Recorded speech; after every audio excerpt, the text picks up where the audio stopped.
আজকে আমরা প্রায় 40টার মতো ইম্পর্টেন্ট ফ্রেজাল ভার্বের ওয়ার্ড মিনিং দেখব এবং যারা মুখস্থ করতে চাও তারা মুখস্থ করবে। অ্যাক্ট ফর মানে কারো পক্ষে কাজ করা, বা সম্মত হওয়া। তারপরে আস্ক ফর মানে হচ্ছে চাওয়া।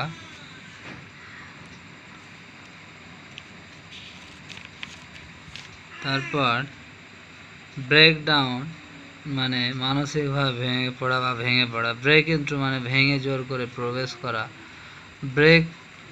ব্রেক আপ মানে হচ্ছে ব্রেকআপ মানে ডিসপার্ট, যেটা বলছে বিচ্ছিন্ন করা। তারপরে ব্রিং আউট মানে প্রকাশ করা। ব্রিং আপ মানে লালন পালন করা।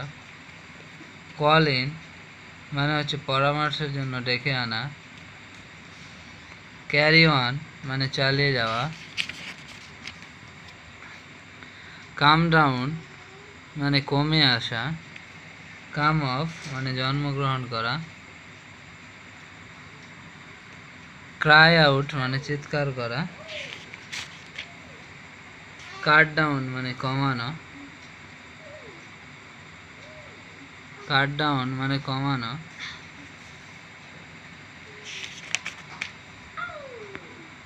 ইট আপ মানে সব খেয়ে ফেলা, মানে শেষ করা। ফল অফ মানে সংখ্যা হ্রাস পাওয়া। গেট ডাউন মানে নেমে পড়া। গেট আপ মানে রাইজ, যেটা বলে সকালবেলায় উঠা, বিছানা ছাড়া। গিভ ইন মানে আত্মসমর্পণ করা। গিভ আপ মানে ত্যাগ করা। হ্যাং আপ মানে ঝুলিয়ে রাখা। হোল্ড অন মানে অধ্যবসায়ের সঙ্গে লেগে থাকা বা প্রচেষ্টার সঙ্গে লেগে থাকা। কিপ অন মানে চালিয়ে যাওয়া। কিপ আপ মানে বজায় রাখা। লে ডাউন মানে হচ্ছে উৎসর্গ করা। লেট আউট মানে ভাড়া দেওয়া বা খাটানো। লুক আফটার মানে রক্ষণাবেক্ষণ করা। লুক ফর মানে খোঁজা। লুক ওভার মানে হচ্ছে পরীক্ষা করা। মেক আপ মানে হচ্ছে পরিপূরণ করা, মনস্থির বা প্রসাধন করা। পিক আপ মানে ক্রমশ সুস্থ হয়ে ওঠা বা তুলে নেওয়া। পুট অন মানে পরিধান করা। পুট আউট মানে নিভিয়ে দেওয়া, যেটা বলে এক্সটিংগুইশ।